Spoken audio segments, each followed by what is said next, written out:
I love to experiment with different donut varieties from all around the world, but after a while you start to notice some strong similarities.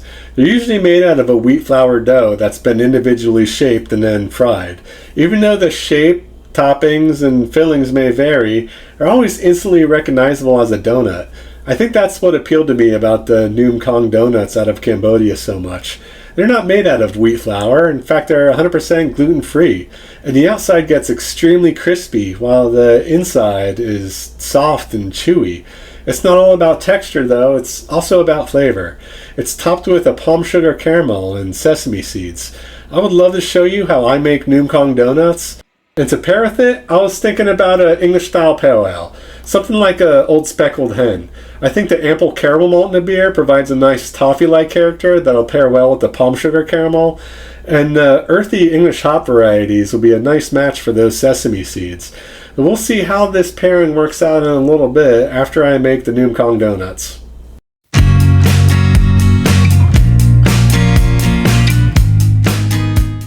To make the dough, we're going to start with 400 grams of glutinous rice flour. Just to reiterate, this is a gluten-free recipe, despite the word glutinous being in the number one ingredient. You could find glutinous rice flour at your local Asian grocery store, or you could also find it being sold under the name mochiko flour. I actually found it being sold as sweet rice flour.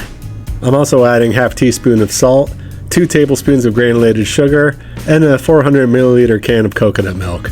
That's just regular coconut milk, not light coconut milk and not coconut cream. I'm mixing that with a wooden spoon to get all the ingredients incorporated. And this isn't getting anywhere, I'm just going to use my hands. I'm looking for a texture similar to Play-Doh. And this is way too wet to be Play-Doh, so I'm going to add a little more of the glutinous rice flour. And it still feels more like mashed potatoes instead of Play-Doh, so I'm going to add a little more glutinous rice flour. And I'm starting to wonder if I even remember what Play-Doh feels like, since I hadn't played with it in about 40 years, but then all of a sudden this comes together and it brings back those childhood memories. Now, to shape these into donuts, I'm going to divide it into 90 gram pieces, flatten each one into a little disc, and then punch a hole in the middle. I'll just stretch it out to make that donut shape. If you're not happy with the shape, remember it has a texture of Play-Doh, so just keep on working at it until you get it exactly the way you want.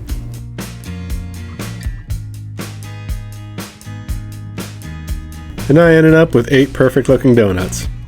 To fry these, I'm going to fill up my Dutch oven about 1/3 of the way with peanut oil. I'm going to heat it up to 350 degrees, although after the first round I decided that these are better fried a little cooler, about 325. In addition to my oil, I have a cooling rack with some paper towels underneath to catch any drips, and a spider to remove the donuts from the hot oil. And I'll drop these in. I have 8 total, so I'm just going to do 2 batches of 4.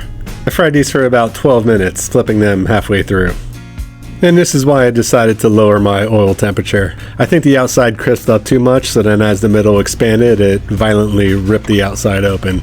And after lowering the oil temperature, the next 4 came out perfect. While the donuts are cooling, I could start working on my caramel topping. The traditional sugar to use will be palm sugar, which comes in many forms. You could buy it granulated as a syrup or giant blocks. If you can't find it, no big deal. You could pretty much use any type of sugar you can get your hands on, because the important thing is that caramelization process. Before I start melting my sugar, I'm going to quickly toast some sesame seeds. I don't have an exact amount to add, just use as much as you would like to see on your donuts. And after a quick toast, I'll remove those from the pan and add my sugar along with 60 milliliters of water. I'll heat that up and stir it until all the sugar melts, and then I'll allow it to simmer without stirring it. I'll just gently swirl the pan every now and then. Excessive stirring may cause the sugar to crystallize as it heats. And as that simmers and the water evaporates, your caramel will thicken up a little bit and darken in color. And when you get it to about the consistency you want, go ahead and add your sesame seeds back to it and stir to combine. And then we're ready to dip the donuts. I'm using tongs because this caramel could be really hot, but I quickly gave up and started using my fingers anyway, just trying to be really careful. And that's it. Noum Kong. Cambodian donuts made with glutinous rice flour with a caramel and sesame topping.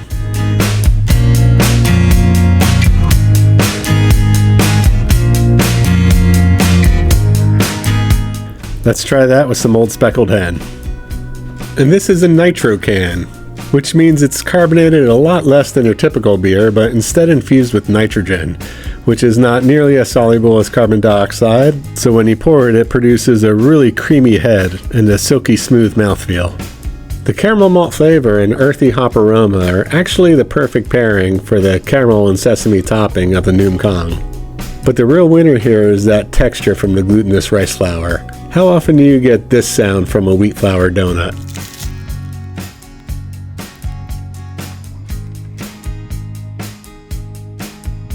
Thank you for watching, and join me next time when I take another classic beer and try to find the perfect bake to pair with it.